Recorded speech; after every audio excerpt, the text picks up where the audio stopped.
Every year we get a new iPhone, and every year I ask myself the same question: should I upgrade? For context, I'm coming over from the iPhone 14 Pro, and usually what convinces me to upgrade is if there's a significant improvement in the camera or camera-related features. As a photographer, I almost always carry my camera with me, whether that's for vacation or even just going out to dinner with friends. But I mean, like, I don't literally always have my camera on me, but I do always have my phone with me. And as they say, the best camera is the one that you have on you. So today we're going to talk about how good iPhones are for photography, the new features in the iPhone 16 Pro Max, including the new camera control button, the new photographic styles, and incremental upgrades since the last generation. And hopefully we can find out whether or not you should upgrade to the new iPhone 16 Pro Max. Let's start off by taking some photos on the new iPhone 16 Pro Max, and I'll let you guys decide on whether or not you like the look of the photos.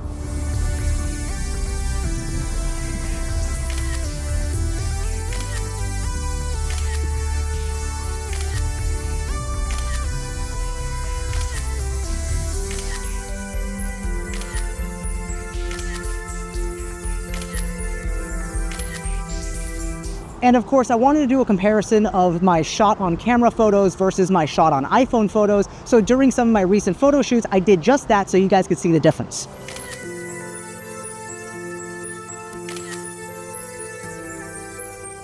I think that one of the things that really does a disservice to phone cameras during these comparisons is that people are expecting a comparison between a small sensor from a phone to somehow equal the image quality coming out of a full frame camera like my Sony a7C Mark II. And I just think that that's kind of too high of an expectation. It's easy to critique phone photos when you're looking at it on a giant monitor and you're zooming in 800% to pixel peak. But what if you just wanted to capture some memories, maybe take some photos for friends and family and print them out? Is an iPhone good enough for something like that? Well, to test this, I want to see what Annette thinks of the iPhone photos, and also to see if she can tell the difference between photos taken on an iPhone and photos taken on a Sony a7C Mark II.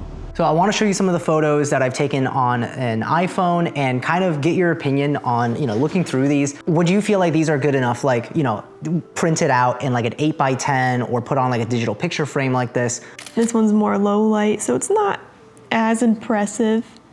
But being able to just snap it, right? Like, I didn't have a wide enough angled lens to take like a selfie in there with the camera. Yeah, the fact that it's such a wide angle, you can see all the paintings in the background and stuff. The full size of the room, I think that's really cool. Take some street photography of people. Yeah. I felt so uncomfortable because go to the next photo. What, did he look at you funny? He covered his face. He was like, and I was like, oh, I'm sorry, dude. This is why I don't feel comfortable doing street photography, because people are just like, what are you doing? And I'm just like, oh. For the street photography photo, I really like it because there's just like straight lines everywhere. Everything in the background's in focus. Nothing looks too dark or like overexposed. Like, it just looks really good. Look at this. This looks like it would be like a default stock image on like a like picture frame clock looking thing. Like, if this was on my Alexa show, if this was on that device, then I wouldn't even bat an eye. I'd be like, oh, okay, yeah, cool. This is a nice stock photo. Yeah. Oh, that's cool. Yeah, you like that? I was in my element taking these black and white photos. I was like, it's a little bit cheaty because obviously you don't have to deal with color from these sensors when you do black and white, but that looks so good. You wasted that comment on it being a stock photo. Like, this could be a preloaded photo. I'm artistic. So artistic. Print that out, sell it on Etsy. That's not bad. That's a cool 5X. It has that bokeh. You don't think that there's gonna be bokeh, but if you're up close to something, there is real depth of field there. You got texture in there. Like, that's a fantastic photo. This one's shot on an iPhone, and then the next one's gonna be shot on a camera. Now, there's gonna be one obvious big difference, is obviously the bokeh, right? So for things like portrait, you might want that subject separation, and that's obviously where a dedicated camera with a lens that can have a big aperture will win. But when you look at the colors, right? This was shot on RAW on both the camera and on RAW DNG on the iPhone, and they're color graded the exact same way. So realistically, yeah, it's not as sharp as the camera photo, but when you really look at both of these, like, you have the same tonality. Yes, of course, the camera photo is gonna look better, but would you really be upset if you got this one? Yeah, just like you said, for portrait photography, camera is definitely so much better. I definitely wouldn't be upset with it, but I feel like the color or something is just making their skin look kind of like healthier, but more glowing. Yeah, on the camera.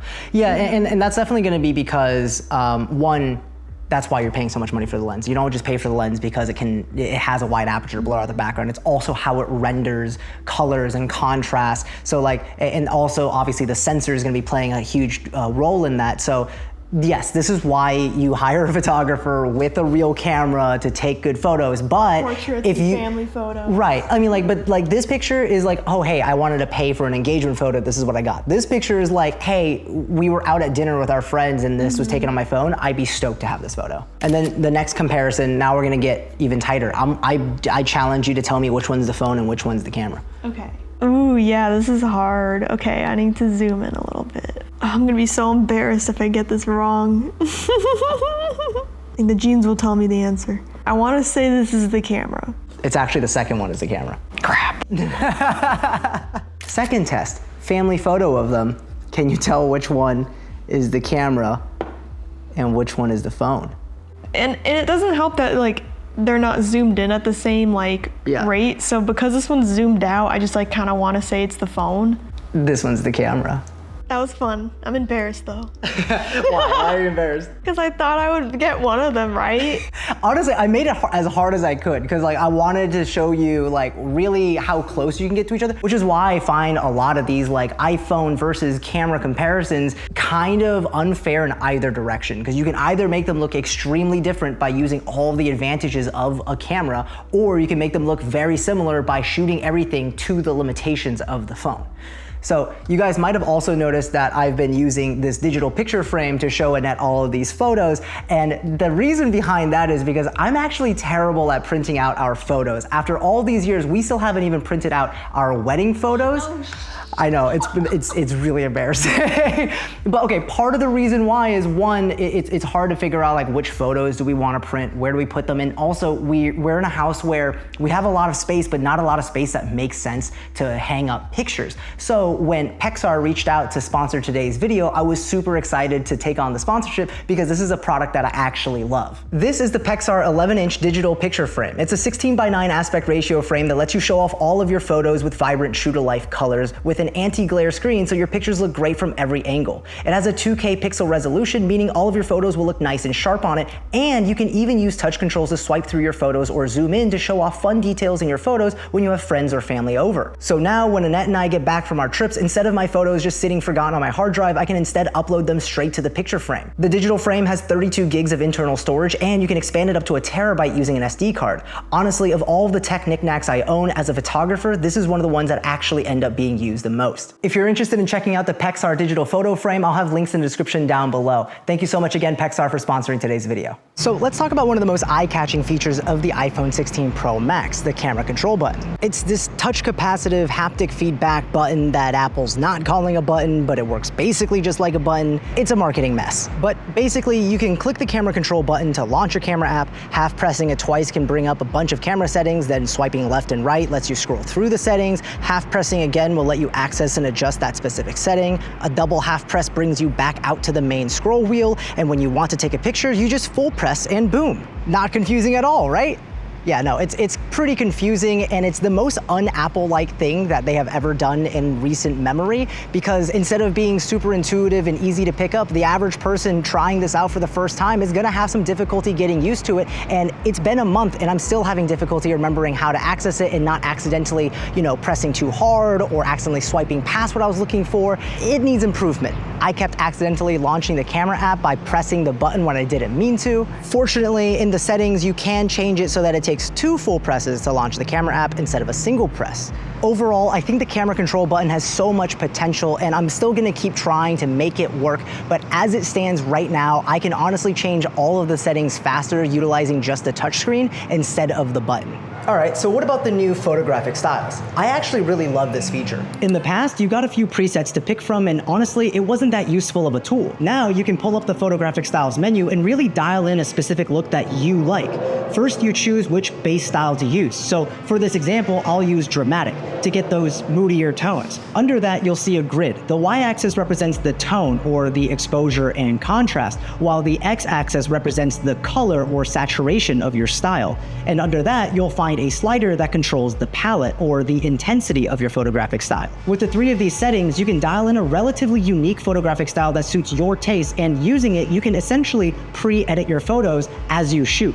I'm sure most photographers would rather take a raw photo so they have the ability to edit them fully later on, but I think this is such a great tool for those who want to take a picture that looks like how they want it to look without having to spend so much time editing, and just be able to save it to their camera roll, post it on social media, or print it out. For pro photographers, this might not be an exciting feature, but for casual photography, it's great that you can get the image that you want right away without having to spend a ton of time editing. Normally, whenever I'm on trips with Annette, usually I'm taking like 200 photos a day, so I'm at least spending an hour in the evening at my hotel room trying to get all those photos edited. And if this means I can get closer to that final image I want without having to spend all that time editing, I'm a happy guy. And then of course the iPhone 16 Pro Max has some other incremental upgrades since the previous version. Most notably is the 48 megapixel ultra wide camera that was previously a 12 megapixel ultra wide, which I love since I take a lot of pictures using this lens. With it, it's easier to take more detailed wide angled photos when I'm on vacations, and overall any love shown to the wide angled lens is a win in my book. Then there's also the 6.9-inch display, which is an upgrade from the previous 6.7-inch display of the iPhone 15 Pro Max. And considering I came from the iPhone 14 Pro, this screen is freaking huge. Every time I pick up Annette's phone now, I'm always surprised by just how small hers is in comparison. I watch a lot of content on my phone, so this bigger screen size really is incredible for watching media. On top of that, the battery life is about 13% better than the iPhone 15 Pro Max, which is fantastic because I'm a always forget to charge my phone kind of guy. And there are also some video-centric features that are new to the iPhone 16 Pro Max as well, like 4K 120 frames per second, as well as their new audio processing situation that they have going on in their video mode now, which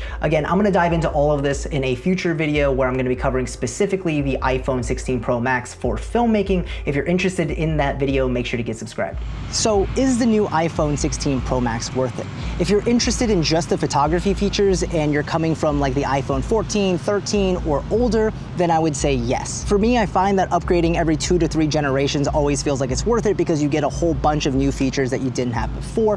But if you're coming from the iPhone 15 currently and you're already enjoying it, I would say probably skip this one and wait for the 17. You're really not missing out on much unless you're super into that kind of janky, kind of fun camera control button. All right, that's it for this one. Perfect timing because it just got super bright and sunny and I didn't bring an ND filter. Let me know in the comment section down below on what you think of the new iPhone 16 series and what you want to know about the iPhone 16 Pro Max when it comes to filmmaking, because that'll be the next video on this topic. If you enjoyed the video, hit that like button, and as always, I will see you in the next one. Peace.